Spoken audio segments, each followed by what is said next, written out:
আমরা এত সুন্দর মানব জন্ম পেয়ে মানুষ হয়ে যা করতে পারলাম না, একজনের কথা বলি, তিনি পশু হয়ে সেটা করেছিলেন। মানে মানুষ হয়ে যেটা পারলাম না, তিনি পশু হয়ে যেটা করেছিলেন, যার নাম হচ্ছে বীর হনুমান। হনুমান কি মানুষ ছিল? জন্ম হলো পশুকুলে, বানর যাকে আমরা বলি। দেখুন বাবা, একটা পশুর যা ভক্তি, আমি সারা জীবন যদি কীর্তন করি তবু এত ভক্তি আমার আসবে না। মানে হনুমানের যা ভক্তি ছিল তার সঙ্গে তুলনা করা যায় না। হনুমানের ভক্তিটা দেখুন।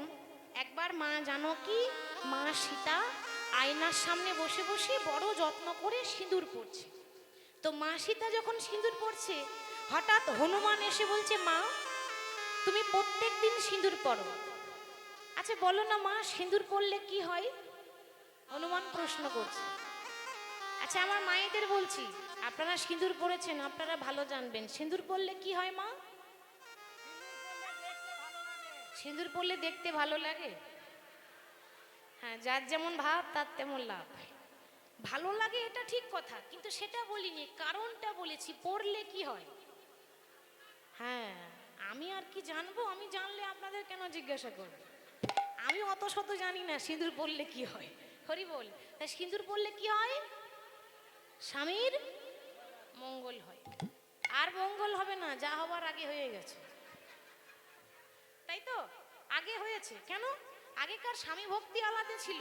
আগেকার দিনে যখন স্ত্রী যখন স্বামীর চরণ সেবা করত, তো স্বামীর চরণে ধরে বলতো, স্বামী গো, বহু ভাগ্যের ফলে তোমার ঘরণী হয়ে এসেছি, তোমার স্ত্রী হয়েছি, আশীর্বাদ করো, এ জন্মে নয় প্রতি জনম জনম যেন আমি তোমার স্ত্রী হতে পারি, আর আমাকে আশীর্বাদ করো আমি যেন তোমার আগে যেতে পারি। এখন বলে?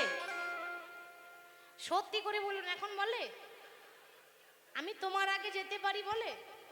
আগে তুমি মরো, তারপর আমি মরবো। আমি যদি আগে চলে যাই তো এত বড় ঘরটা, আলমারি, চাবিগুলো কে দেখবে? কি গো, তাই তো? তা তুমি আগে মরো, তারপর আমি মরবো। এই আমাদের স্বামী ভক্তি, তাই তো? তা যাই হোক, সিঁদুর পড়লে স্বামীর মঙ্গল হয়, এটা মা সীতা বললেন। আর যেই না বলেছে, হনুমান মনে মনে ভাবছে, বাহ, তাহলে এইটুকু সিঁদুরের এত পাওয়ার, এর মধ্যে কোনো জাদু আছে নাকি মা? তাহলে আমাকেও একটু দেখতে হবে। এবার হনুমান কি করেছে, মানে দেখুন, সে পশু অথচ মন কত সরল। যারা ভক্ত হয় তাদের মন কিন্তু সরলই হয়, সরল না হলে ভগবান পাওয়া যাবে না। তাহলে হনুমানের মনটা এত সরল, এত ভক্তি, মা সীতার ঘরে যত সিঁদুর ছিল সব নিয়ে এসে পা থেকে মাথা পর্যন্ত মেখে লাল হয়ে গেছে বাবা, একেবারে লাল। হনুমান লাল হয়ে সিংহাসনে বসে বসে প্রভুর নাম করছে।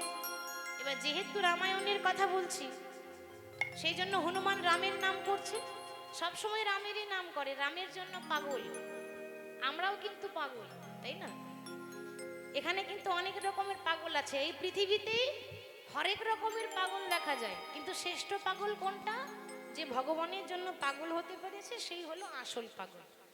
হনুমান পাগলের মতো আনন্দে সর্বাঙ্গে সিঁদুর মেখে সিংহাসনে বসে বসে প্রভুর নাম করছে।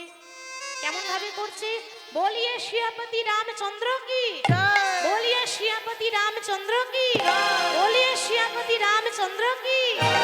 चीर के छाती बोले अपनी पवन पुत्र हनुमान, चीर के छाती बोले हैं पवन पुत्र हनुमान, ओ चीर के छाती बोले अपनी पवन पुत्र हनुमान, चीर के छाती बोले अपनी पवन पुत्र हनुमान। आहा, मेरे मन में बसे राम, मेरे तन में बसे राम, मेरे मन में बसे है राम, मेरे तन में बसे राम, मेरे मन में बसे राम, मेरे तन में बसे राम। ओ मेरे मन में बसे है राम, मेरे तन में बसे है राम। राम राम राम बोलो जय श्री राम, राम राम राम बोलो जय सिया राम, बोलो राम राम राम बोलो जय श्री राम, बोलो राम राम राम बोलो जय सिया राम, बोलो राम राम राम बोलो जय सिया राम। बोलो राम राम राम बोलो जय श्री राम।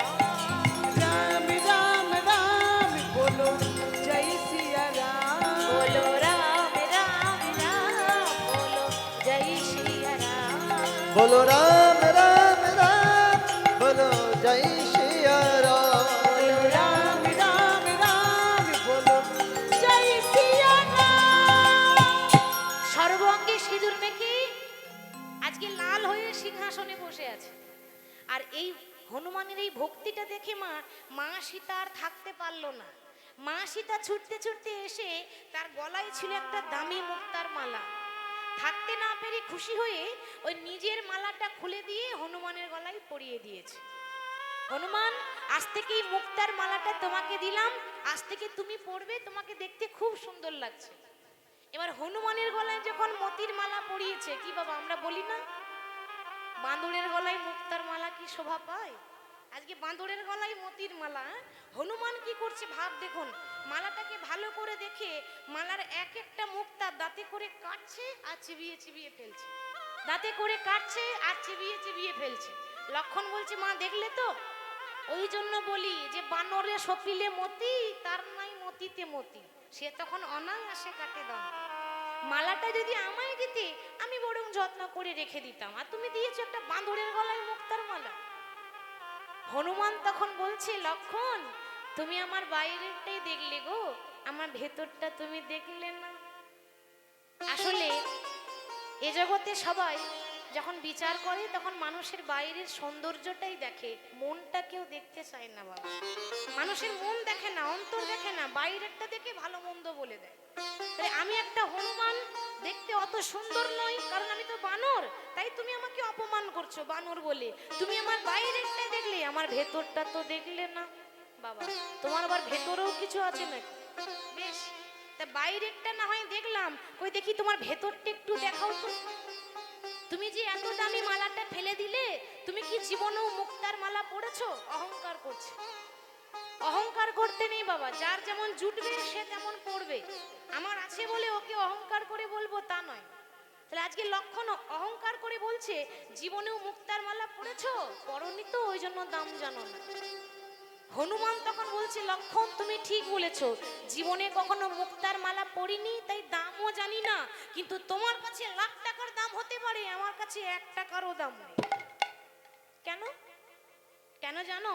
যে মালার মধ্যে আমার প্রভুর নাম লেখা থাকে না, সেই মুক্তার আমার কাছে কোনো মূল্য থাকে না। নিতাই গৌর হরি বল। আমার প্রভুর নাম নেই, প্রভুর নামের সুগন্ধ নেই, তাই তোমার কাছে দামি, আমার কাছে 1 টাকাও দামি না। বাবা মানে যত বড় মুখ নয় তত বড় কথা। দেখি তো বাইরেরটা না হয় দেখলাম, এবার তোমার ভেতরটা দেখি তো। সঙ্গে সঙ্গে হনুমান দেখালো, কি দেখিয়েছিল? আমরা পারবো?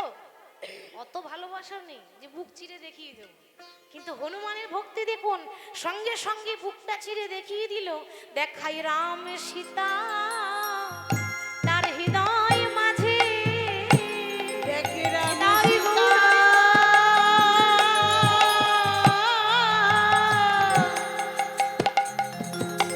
তার হৃদয়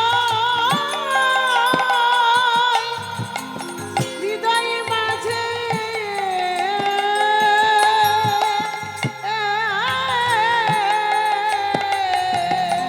দেখে রাম সীতা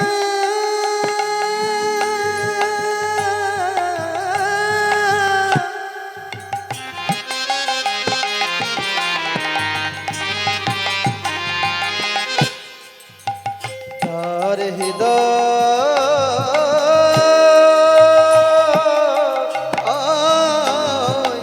হরি বল হরি বল। হৃদয় মাঝে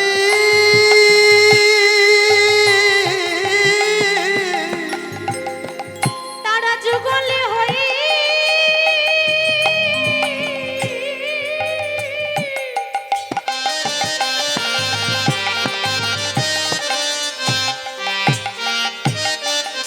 তারা যুগলে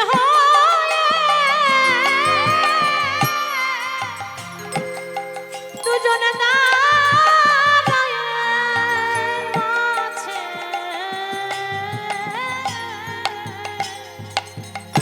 দেখাই রাম সীতা তার হৃদয় মাঝে, তারা যুগলে